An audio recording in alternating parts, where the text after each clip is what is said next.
शीघ्र पतन को लेकर इंटरनेट पर बहुत सी वीडियोस बनती हैं जो कहती हैं कि नॉर्मल इजैकुलेशन का टाइमिंग 5 से 7 मिनट होना चाहिए। उन्हीं में से कुछ वीडियोस बोलती हैं कि 7 से 10 मिनट होना चाहिए और कुछ वीडियोस तो नॉर्मल इजैकुलेशन की टाइमिंग को 15 मिनट तक बताती हैं। ये सारी वीडियोस आपको मिसलीड कर रही हैं। इसीलिए आज इस वीडियो में मैं आपको बताऊंगा कि नॉर्मल इजैकुलेशन टाइमिंग कितनी होती है और साथ ही इसी वीडियो में हम ये भी जानेंगे कि पीई यानी प्रीमेच्योर इजैकुलेशन किसे कहते हैं। आगे इस वीडियो में हम बात करेंगे कुछ ऐसे रिसर्च बेस्ड हर्बल एक्सट्रैक्ट के बारे में जो आपकी प्रीमेच्योर इजैकुलेशन की कंडीशन को इंप्रूव करते हैं। नमस्ते, माय विचार से मैं डॉक्टर फैजान। नॉर्मल टाइमिंग कितनी होती है और प्रीमेच्योर इजैकुलेशन किसे कहते हैं, WHO के अनुसार हम समझते हैं। WHO कहता है अगर आप अपने पार्टनर को सेटिस्फाई करने से पहले ही यानी उसके योनि में प्रवेश करने से पहले ही इजैकुलेट कर देते हैं तो इसे प्रीमेच्योर इजैकुलेशन कहते हैं। ऐसे ही WHO ने टाइमिंग भी बताई है कि अगर आप योनि में प्रवेश करने के 1 मिनट से पहले ही इजैकुलेट कर देते हैं तो इसे प्रीमेच्योर इजैकुलेशन में काउंट किया जाता है। WHO नॉर्मल इजैकुलेशन का टाइमिंग भी बताता है कि कम से कम 4 मिनट तो पेनिट्रेशन का टाइमिंग होना ही चाहिए।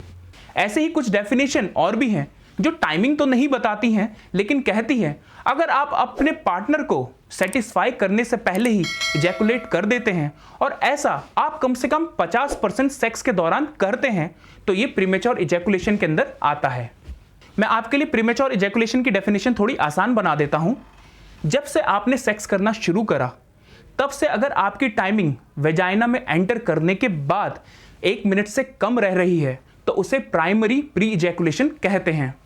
अगर आपकी टाइमिंग शुरू में बिल्कुल सही रही, आप 5 मिनट 6 मिनट तक स्टैंड कर पा रहे थे, लेकिन धीरे धीरे वो टाइमिंग कम होती चली गई और एकदम से आपकी टाइमिंग 3 मिनट से कम हो गई है तो उसे सेकेंडरी प्रीमेच्योर इजैकुलेशन कहते हैं। तो इस जानकारी से आपको क्लियर हो जाएगा कि आपको पीई यानी प्रीमेच्योर इजैकुलेशन की प्रॉब्लम है या नहीं है। अब बात करते हैं इस प्रॉब्लम के सॉल्यूशन के बारे में।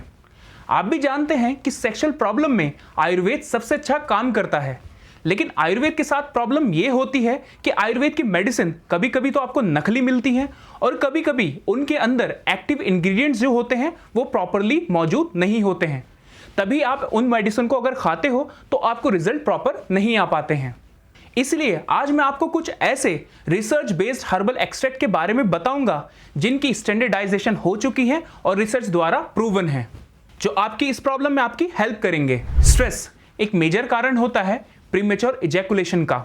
अश्वगंधा स्ट्रेस लेवल को कंट्रोल करता है। अश्वगंधा के ऊपर हुई एक रिसर्च बताती है कि ऐसा अश्वगंधा जिसके अंदर 5% विंथोनोलिड्स मौजूद होते हैं, अगर आप उसको 60 दिन तक एक रेगुलर डोसेज में कंज्यूम करते हैं तो ये आपके स्ट्रेस और एंजाइटी लेवल को कंट्रोल करता है, जिससे आपकी प्रीमेच्योर इजैकुलेशन की प्रॉब्लम कम होती है।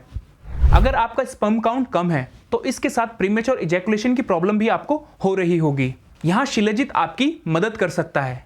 एक स्टैंडर्ड शिलाजित जिसके अंदर मिनिमम 40% फल्विक एसिड मौजूद होता है, अगर आप उसको 90 दिन तक रेगुलर एक सही डोज में कंज्यूम करते हैं तो आपके स्पर्म काउंट की क्वांटिटी भी बढ़ती है और प्रीमेच्योर इजैकुलेशन की प्रॉब्लम भी कम हो जाती है।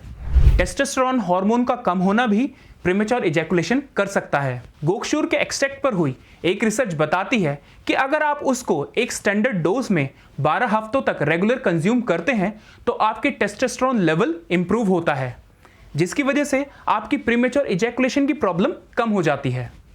ये तीनों हर्ब्स और इसके अलावा और भी बहुत सारी हर्ब्स आयुर्वेद के अंदर बताई गई हैं जो प्रीमेच्योर इजैकुलेशन के लिए यूज की जाती हैं और जिनके ऊपर रिसर्च भी मौजूद है।